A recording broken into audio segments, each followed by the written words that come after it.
Hello, I'm your host, Patricia Emerson, and this is Shelf Life, where each month I share some of the best of young adult literature for teens, teachers, and adults of all ages.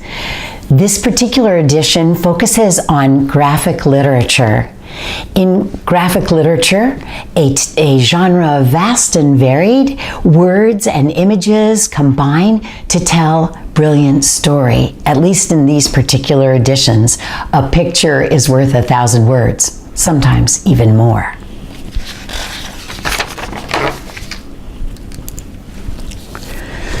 Persepolis, the story of a childhood by Marjane Satrapi, tells of her experiences as a Muslim girl in Iran before, after, and during the Islamic Revolution.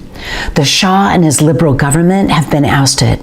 Marjane, living in Tehran, the daughter of well-educated, open-minded parents, witnesses this upheaval which affects the entire country, particularly its women, children, and the most outspoken of its citizens.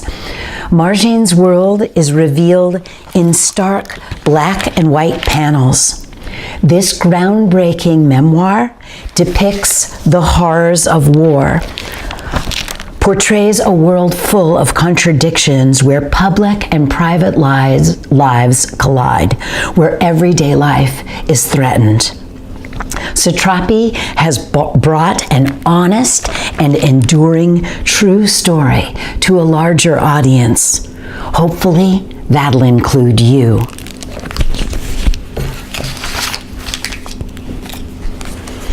In Dogs of War, written by Sheila Keenan and illustrated by Nathan Fox, Boots, Loki, and Sheba are three extraordinary canines and the main characters. The Dogs of War in this novel, based upon real accounts from World War I, World War II, and Vietnam. Boots joins the front lines and becomes the bridge between English and German soldiers during the famous Christmas truce. Wearing his red cross, he spans the no man's land between the two troops. And afterwards, when battle resumes, he must prove himself to be the medic dog he is. Loki has become a problem child for troops stationed in Greenland in 1942. He won't adapt to the harness, and his main job is to pull sleds. Then Cooper arrives, a raw recruit from Maine, and together Loki and Cooper forge a relationship for the record books, and one that will be tested in battle. In the final of the three stories, Henry, a teenager, is uprooted from his home and moved to a small southern town. He hears about his neighbor Lanford, a Vietnam vet, who's come home from war, as described by his neighbors, not quite right.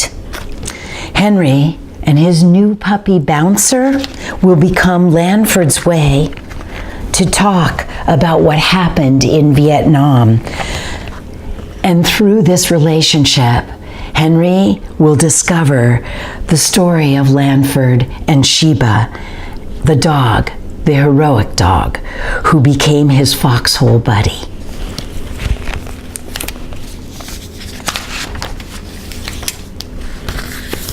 Wonder Woman, created by DC Comics, returns in Volume 1 of The Universe Rebirth, The Lies. Diana Prince, part God, part human, alias Wonder Woman, is searching for her identity and her way home to Themyscira. She no longer has faith in her own memories.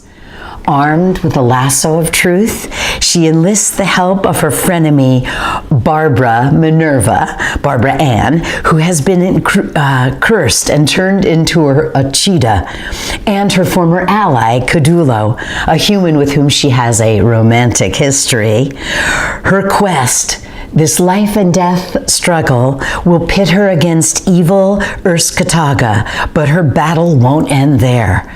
Will she be able to return home? Will she be able to move between the two worlds once her battle is waged? Will she ever find out her real story? Begin the adventure here with Wonder Woman.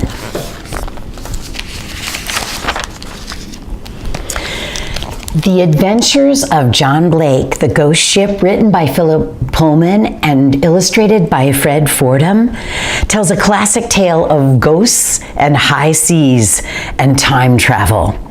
John Blake and his father, a scientist, have set sail on the schooner Mary Alice.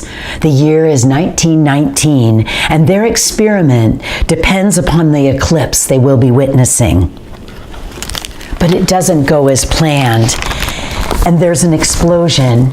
Mary Alice becomes a ghost ship, and John Blake, its sole survivor, doomed to travel through time. Human sightings describe a dense fog that obscures everything arising out of nowhere. They swear they see a small boat emerge from that fog. Some even claim to see the eyes of a young man, but no one wants to be caught in his gaze. Rumor has it, it would be fatal. In the present day, the evil Dahlberg Corporation wants to get its hands on John. A scientist in San Francisco, too, has been keeping track of sightings throughout her career.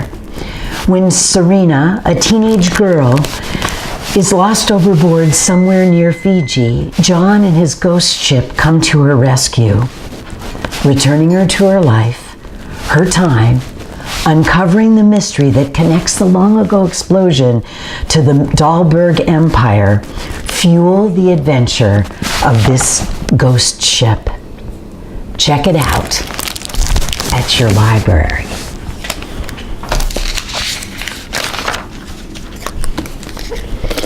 Speak, Laurie Halsanderson's classic, has been adapted into a graphic novel. Melinda's story opens with a traumatic event that happens at an end of summer party right before her freshman year of high school begins. This novel captures her ability to cope with the aftermath and expands our understanding of what's going on inside her head in black and white and shades of gray.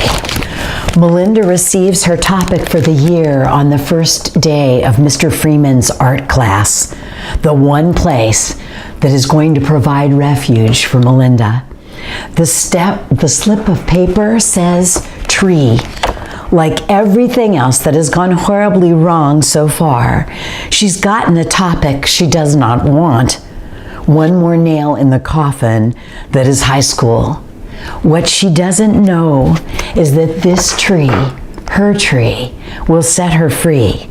In Melinda's journey to survive, the obstacles she overcomes, what she thinks about her own situation are startling in this visual version of Speak, sure to become as much a classic as the original.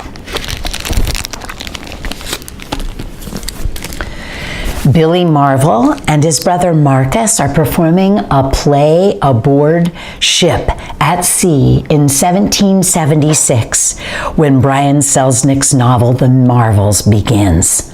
A storm, a rescue, a series of fateful events land Billy in the center of London at the stage door of a famous theater where he will be the first in a family of actors. Selznick creates this narrative in stunning, detailed drawings. In the second part, Tale Told as Text, we jump to the present day and meet Joseph, a fugitive from boarding school, his uncle Albert, and join them in Albert's house, a perfectly preserved monument to a past moment.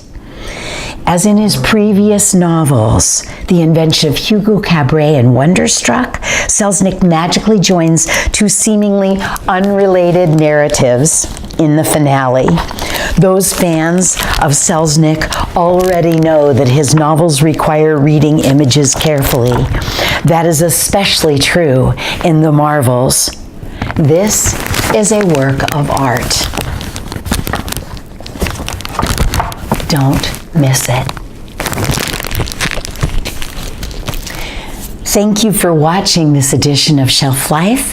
Here's hoping that today's featured titles will open your eyes to some new reading possibilities, graphic ones. See you next time. Today's selections include Persepolis, The Story of a Childhood by Marjane Satrapi. Dogs of War, written by Sheila Keenan, illustrated by Nathan Fox. Wonder Woman Volume 1, The Lies, by Greg Rucka, Liam Sharp, and Laura Martin. Philip Pullman's The Adventures of John Blake, Mystery of the Ghost Ship, illustrated by Fred Fordham. Laurie Halse-Anderson, Speak, with art by Emily Carroll. And finally, Brian Selznick's The Marvels.